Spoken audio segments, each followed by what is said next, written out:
Story 1. I was the one who left. My mother wasn't the world's worst, but the drugs were starting to become a major issue. My father had already left, and we saw him about once every couple months. My mom always had a new boyfriend, and it wasn't a good one. I was growing very sick of the situation, and I knew that I had to get out of it. The only problem was that my little sister was stuck in the same boat. I was 11, and she was 3. In the middle of the night, I grabbed my little sister, a backpack of clothes for both of us, and my bicycle. I rode until I reached my grandma's house. It wasn't too far, it was about 25 miles. It felt like it took forever, though. My grandma took us in, and that was where we stayed. It's not that we didn't have my grandma before, but my mom had always refused to get treatment and accept help. My grandma would offer, Mom would get angry, and we'd be back out the door. This time was different. My grandma changed the locks in the morning. My mom was too hopped up on drugs and didn't wake up until around noon. Plenty of time to get things done. My grandma set up a bedroom for both of us, and when my mom finally woke that morning, she broke down. It was like she finally realized that something had to change. She finally entered treatment. Fast forward 18 years. My wonderful grandparents have passed away, but I have a respectable relationship with my mom. She's clean and runs her own cleaning business that makes ends meet. She just received her GED. My little sister is a semester away from graduating college, and she was the second person in my family to ever graduate high school. I was the first. I got an athletic scholarship and went on to college. 2 master degrees, a great job, a brand new house, and 2 awesome dogs later, I'm the happiest guy in the world. I'm a teacher, and my experience has been what's led me to success. I do share pieces of it with my students, behavioral disorders, to let them know that everyone has a chance. Sometimes you just have to take it. Story 2. My daughter's mother unexpectedly fell pregnant. I hate to say unexpectedly fell pregnant, but it's less complicated to say it that way. We weren't together long before, 8 months or so.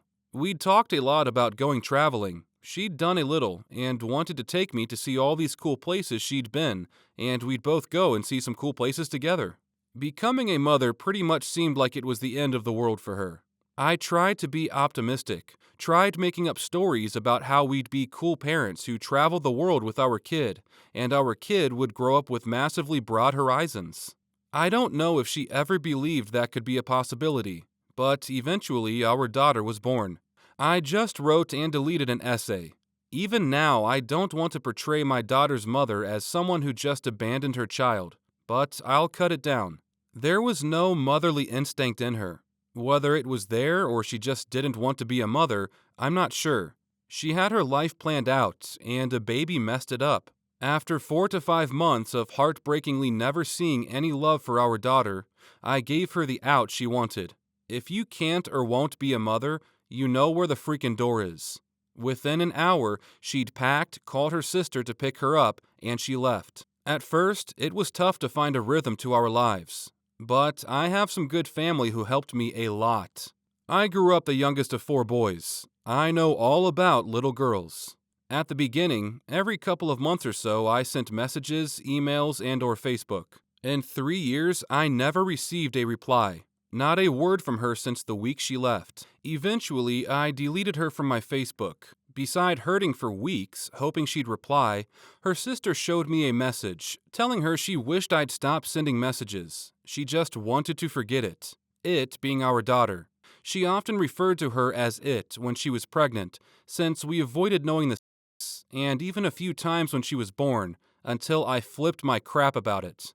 My daughter is 7 now, and she is happy and loved. I've kind of always sort of skirted around the subject of mom with her. I went with the story that mommy lives far, far, far away, and she wanted you to live here with me where you would be loved and safe, which appeases her. Among a few other fairy tale stories I told her, like mommy is a fairy, she's pretty happy-go-lucky, which I hope she never grows out of. But there's gonna come a time when she's gonna want to know more. Incredibly tempting to go down the road of, your mom's a selfish bee, but that won't happen. About a year ago, I came to find out she has a little brother in either America or Canada now, with a guy she met in New Zealand. I don't know what to think about that. I don't know whether it's karma or irony, but before I met her mom, I was a bit of a D. Irresponsible, quick to run off if the going got tough, etc. In some respects, I can understand why she left and why others do leave their kids. I was there, willing to change my plans for a child if she didn't want that life. I gave her the option. I didn't resent her for taking it. I will always resent her wanting to forget, though. Story 3. My grandfather, who I have never met, walked out on my dad. I never really knew anything about him other than he lived in Florida and chose favorites to the extreme. My dad has 9 brothers and sisters he left behind with my amazing grandmother Rose. Who I call my grandfather is another amazing person named Jim.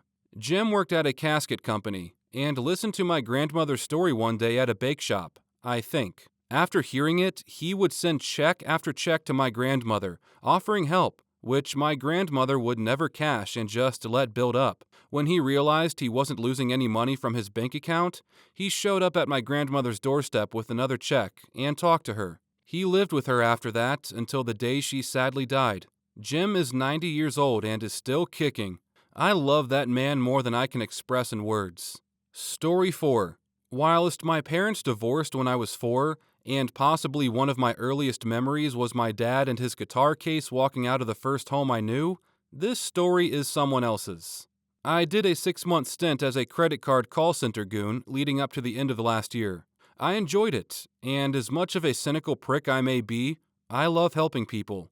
This particular one will stay with me forever. A woman called asking to update her title.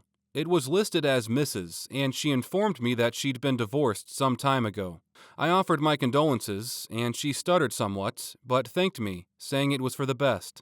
After a little bit of conversing, she ended up spilling her guts to me, and explained that her husband had just up and ditched her and their son, on freaking Christmas Eve. Just up and left without a word after 20-ish years of marriage. She was struggling, and her son was acting out heaps. She'd done some digging, and he was in Southeast Asia banging 20-year-olds and getting messed up or something. After revealing this to her son, he started acting out, and I related to this. It kind of hit home, and I said that from my experience, he was 20, and I was the result of my dad walking away, that the rebellion is anger, and not to hate him for it. Just support and love and give him the option of contact with his father. And so on and so forth. She was in tears by the end, apologizing profusely for going on a tangent, and that it probably wasn't my job to deal with her crap. To which I replied, "You're a person before you're a customer, and sometimes we all just need someone to listen." She felt a lot better and went on her way, but ended the conversation, saying she wished she'd never searched for her ex, as the truth hurt more than not knowing. People leave because of many reasons. Let them, lest you end up hurting yourself more. Story 5. My mother went on a trip when I was 7. I remember asking my dad how often she was going to come back. She got back in touch a few years after that, but it still hurt having to learn that she lied to me. I still don't have many good feelings about her. It's probably because I never really knew how to trust her after that. She still believes that she can have a big say in my life, even after she leaves, even though she never helps my father with any bills. Story 6. My grandfather went out while my grandmother was in labor and never came back. She sent the cops looking for him and everything, and when they went to her house, he had left a note saying he got his secretary pregnant and he was leaving. He left her with no money, 4 kids, and having never worked in her life. My dad was the one she was giving birth to. He never met his father until he was called to my grandfather's deathbed a few years ago. We walked in, and he saw us. His face changed expressions from plain to absolute terror. He began sobbing. Sobbing. How could he know it was his son, you ask? Because they looked like identical twins. He barely managed the words, "You look just like me." He tried to say "I'm sorry," but my dad interrupted saying, "I forgive you." This sounds like a scene from a movie, but it's the most precious memory I have of my dad. I have never seen my dad the same way again. He's my personal hero. How could he just forgive him? My dad never had a Christmas because of how poor they were. He did Boy Scouts alone. Alone! I just don't know how he forgave him. I don't get it. Story 7. I didn't just take off and leave. We both knew I was heading to another state to live for the remainder of our son's life. I set up child support before I left, and have had my son every summer since I left. I decided to leave because I was too immature to raise him to be a functioning member of society. I messed up my life before he was even born, and I didn't want him to follow me down that path. 16 years later, he now has a stable life with a brother and a sister that he cares about a lot. I'm very proud of everything they've accomplished. I took the easy way out and just ran away. Someday I'll sit him down and explain everything, but it might be too late. Story 8. My father moved out when I was 7. He was going to visit his sick father, which might have been partially true, as my grandfather on his side was sick and ended up passing away around that time. I was just really confused why my mother was crying when he said he was going to visit my grandpa. I found out when he didn't come back. Last time I heard from him, he'd called me on my 9th birthday to tell me he wasn't going to pick me up that Friday, weekends at his place, because he was going to find a new house to live in and didn't want to bore me with paperwork. Anyways, I never heard from him again after that. I wanted to comment because something actually happened regarding my father around 2 weeks ago. 3 weeks ago, a coworker at my restaurant pulled me aside and told me he saw a guy with my last name who looked like me. My coworker said he'd asked the guy if he had a son with my name, and the man said he did, but he hadn't seen him in a long time. I kind of blew it off as coincidence, but 2 weeks ago, the coworker pulled me aside again and said the same guy came back with a business card, asking to give the card to me, since he knew my coworker worked with me. It was him. So now I have my father's cell number, work address, work numbers, and email. Not really sure if I'm going to call or email or not. He has the same handwriting as me too. Story 9.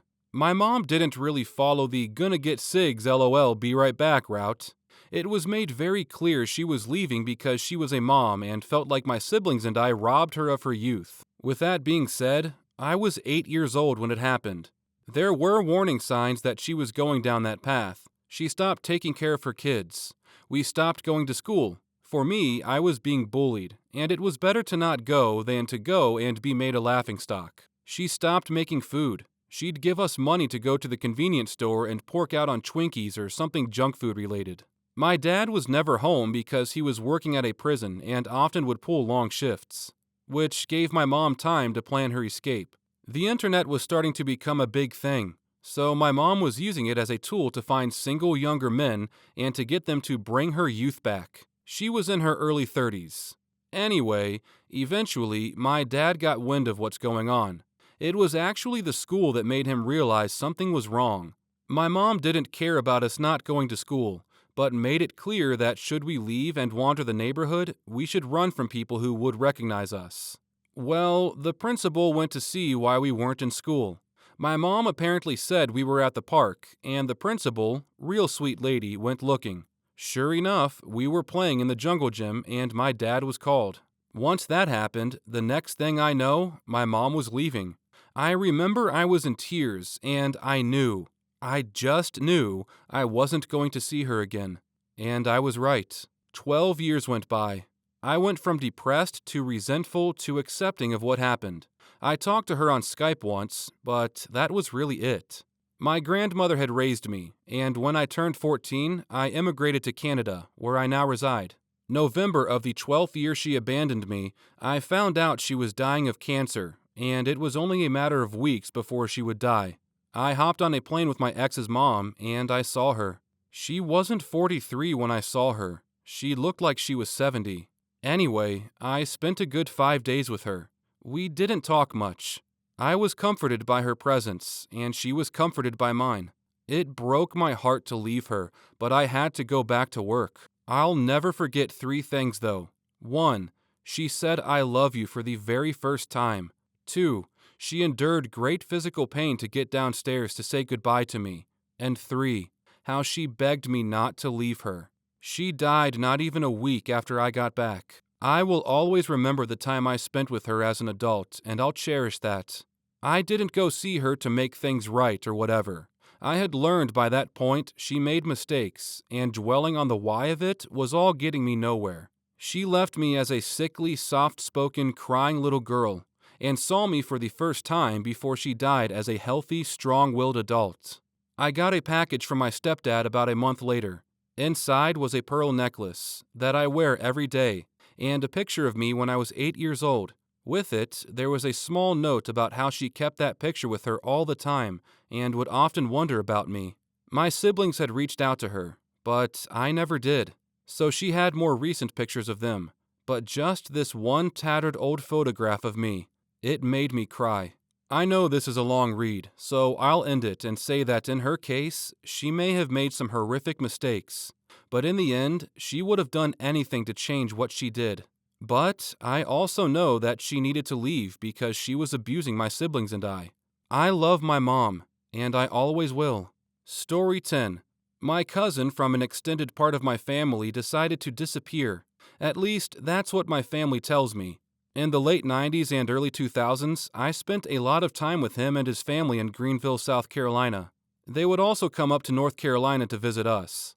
I would like to think I was the closest person to him from the North Carolina side of the family. He's 1 year older than me, and should be turning 25 or so pretty soon. All was fine until his mother was diagnosed with breast cancer. She fought for years and was the toughest fighter I've ever seen. During this fight, his dad was diagnosed with lung cancer and died relatively soon afterwards. Eventually, his mother passed away as well, and my cousin was essentially on his own. My side of the family tried to keep in touch, and they thought of all people, I'd be the one he'd reach out to. I haven't heard from him since 2009, when I believe he was selling real estate in South Carolina. I've tried all social media to find him, calls, etc. I'm fairly certain he just wanted to disappear. It worries me though, because what if that wasn't the case? I mean, I can definitely see that being his personality, but you never know. I know I've gone on a little rant here, but I knew him and his friends pretty well, and I know they're the type of people who are on Reddit. Surely one of them, and maybe even my cousin, will see this and know with certainty who I'm talking about.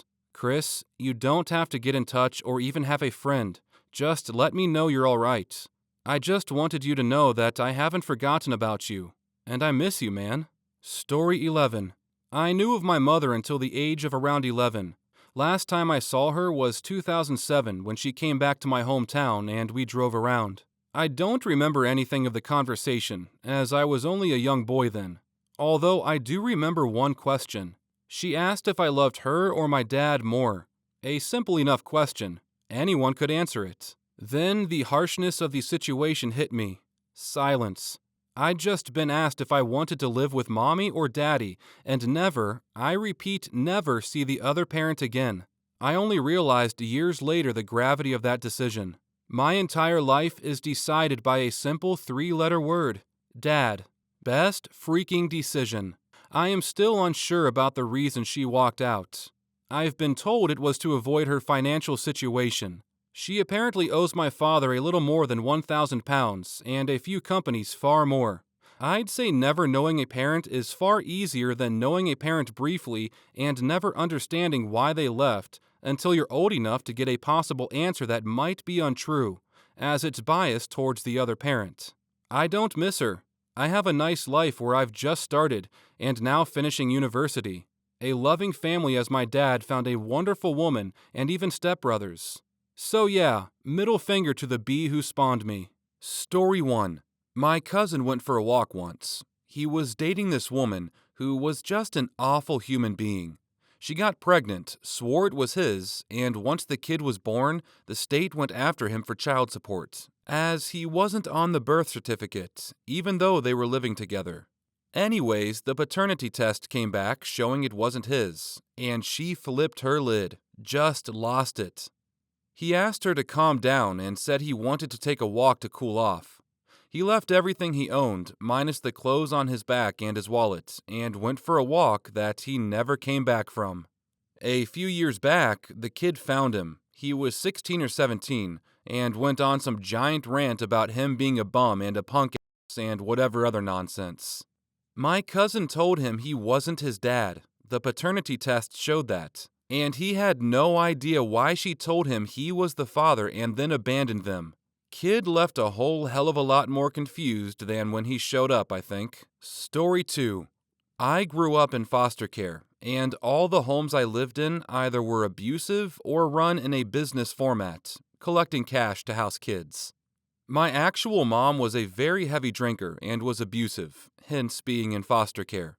As adults, we had a very good relationship. She was proud of me, impressed with my work ethic, and amazed that I got fully paid for education via scholarships at the state university. Everything was going swimmingly until I started to do better than my immediate family. They started to think I had abandoned them and that I was too good for them once I started pursuing my education. The last conversation I had with my mother and sisters occurred on Thanksgiving 2011 when I drove 3 hours to sit down and have our first legitimate family dinner in several years. I showed up, my mom was drunk, and my sisters were incoherently intoxicated on narcotics. My sisters yelled at me for abandoning the family and called me unforgivable things. My mother said to me, "I hope you achieve all your dreams. Lord knows you've abandoned ours." I got up from dinner and left. I spent the entire drive back for 3 hours hysterically sobbing. I haven't talked with them since. I know it was bitterness and the drugs talking, but it really shattered me to the core. My mother passed away this last year. That dinner was the last time I ever saw her or spoke with her. Both of my sisters were incarcerated at the time, so I flew home to clear out her estate. She didn't have anything but a mountain of bills and a house full of items to sort through. I donated almost all of it to Goodwill. While sifting through her belongings, I did find a lockbox though. The lockbox contained her wedding ring from my late father and some photos of my sisters and I as kids, perfectly preserved. It also had a single note inside, which was addressed to all three of us, with corresponding paragraphs dedicated to us. My paragraph said, "Daniel, words cannot describe how sorry I am for how much I've hurt you. It has eaten at me every day for the last 10 years. I drank because I wish I could have been the mother you deserved. You are the strongest man I have ever met. I'm sorry. You deserve so much more than I gave you. I love you with all my heart. I hope someday you can forgive me. Mom." It destroys me inside to know that Mom died thinking that she didn't mean the world to me. If I'm being honest, I started drinking very heavily after she passed. She died thinking I didn't love her with all my heart. I carry her driver's license in my wallet, above mine, so that every time I take it out, I get to see her.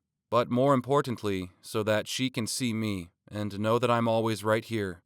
Anyway, that's my story, Reddit. Thanks for reading. Story 3. I have never left, but my brother has. One morning, 2 years ago, I woke up with a killer hangover.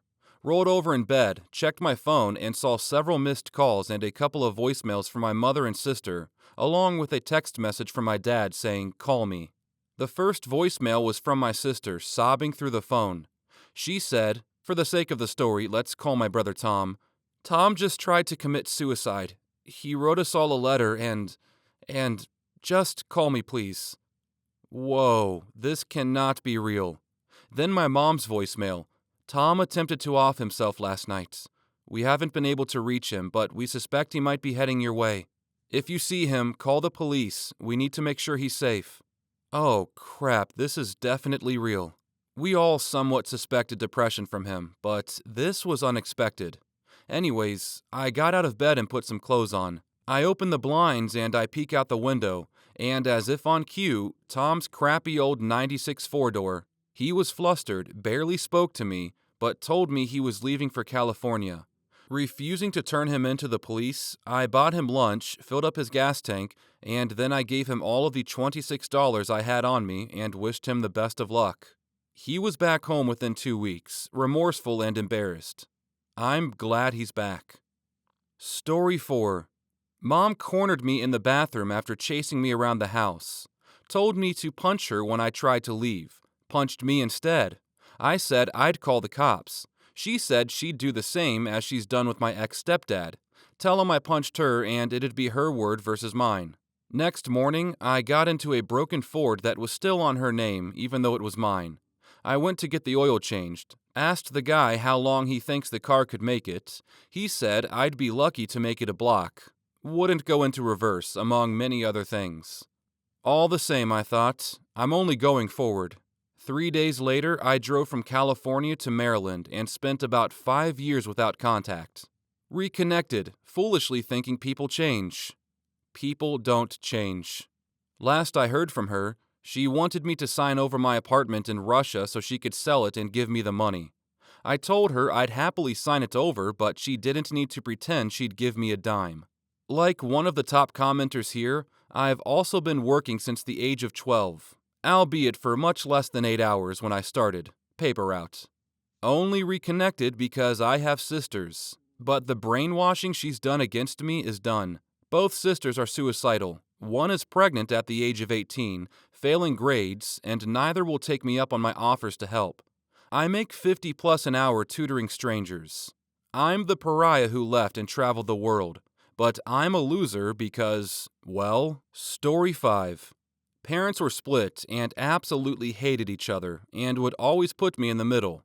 The drugs and alcohol they were both doing didn't help either. Got kicked out of each of their places and went back and forth over some crappy circumstances involving them wanting all of my money to live with them, then playing the guilt card on each other that they took me in while the other kicked me out. Got a steady retail job that I had to work 6 to 7 days a week at odd hours to get full time. 2 weeks before Christmas, Mom said her place wasn't a truck stop and I couldn't come and go at all hours of the night and that I had to leave. Heard similar from her before and didn't want to go to Dad's again, so I called some family and they all refused to take me in because my mom had called and told them I hit her. Since I was still in the same house, I told her she was a horrible person, but an even worse mother, and left. Grandma knew my parents were crazy, so she helped me as much as she could. I still get phone calls, emails, Facebook messages, etc., asking me when I'm going to stop being a bitch so we can be a family again. Haven't seen both since. Invited some friends through Facebook to things that they in turn invited my parents to. Finally nutted up and told them both to get the F out of my life. Mom still leaves me drunk, high, or crying voicemails in the middle of the night, either telling me she loves me or that I'm all that's wrong with her life. Dad sends me emails telling me to get the stick out of my ass because I'm still his son. Still spend time with my grandma. Friends' parents mean more to me than mine ever did. Now I've got a full-time job, an awesome dog, working on doing better in life in general, and trying to move into a place by myself. Blood is not thicker than water. Will never speak to either of them again if I can help it. No regrets. Story 6. I was living with a very mean and controlling girlfriend. If it wasn't her way or all about her, she threw a fit. One day, I had enough and said I was going to the store and just kept driving. I literally drove for 12 hours and showed up at a friend's house 5 states away and asked if I could crash on his couch. I called my boss and said I wanted to quit work. He was pretty cool about it. He knew my girlfriend and actually set me up with a job in my new city. I have never spoken to my ex since. Soon after my relocation, I met my wife, and I could not be in a better relationship. Best thing I ever did. Story 7. Lived in an abusive house with my mom. Got a job after college and in 3 months rented an apartment and went home. Took a garbage bag full of clothes and booked it. She didn't want me to leave because she was talking about all of my money. She would take my car when I didn't pay her my full paycheck. I had to resort to pulling fuses when I parked because she would hide my car on different streets trying to get me fired. Even in college, I had finals to graduate and took my car, and I had no way to get there. Had to rent a car just to take my finals. The stories I could tell. Anyway, I waddled in the apartment with my garbage bag and nothing else, slept on the floor, and for the first time, felt peace. Now I have a decent job, house, wife, and a kid. Story 8. I ran away from my family. My mom, and whatever family is attached to. I feel so much better. I resented the bullcrap my mom would pull on me. She once got me pretty screwed around and told everyone I was abusing her and her finances. She told me to my face that she was going to lie and get away with it. And she did. And that was pretty much the family dynamic I was caught up in. When I called her an abuser, she could not handle it. It felt good to leave and not look back. I got a new job, a new place, and changed numbers. Story 9. I was left. My dad and my mom had a fight. My dad left. Then he offed himself. On one hand, I have no memories of him. I was too young. And I am very sympathetic to mental illness and suicidal ideation. I've had bouts of serious depression in my life. On the other hand, his absence, the lack of a dad, left a huge gaping hole in my life. The strangest part is, when I turned the age he was when he offed himself. I'm 36, and I'm older than my dad ever was. And I still feel young, like I have a lot of years ahead of me. I wish I had the opportunity to know him. Everything I know about him is someone else's memory. Story 10. I don't know if this counts, but when I was about 19, I was in a very crappy position. All of my friends were doing regularly. I had put out thousands of dollars to bail friends from jail and to try to help them out. The girl I was dating was lying to everyone. She knew about our relationship. My uncle called me in the middle of all of this and offered me a job on the other side of the country. I had my car packed and was headed there within 12 hours. I heard from the girl I was dating about 2 weeks later. She called me crying, telling me she went to my house and I wasn't there and wanted to know where I was. I told her I had moved, and she told me it wasn't my choice to make, that I should have consulted her first. I never heard from any of the people I had considered friends. I heard some of them went to jail, some had kids, and some disappeared. I moved back to the town I left about 5 years later, and everything has been relatively okay since then. Sometimes I see people I used to know, and sometimes they recognize me. But mostly, I keep to myself and spend time with better people than those I left years ago. Story 11. Throwaway for good reason. I've always lived in an abusive home, both mentally and physically, and never saw a proper way out.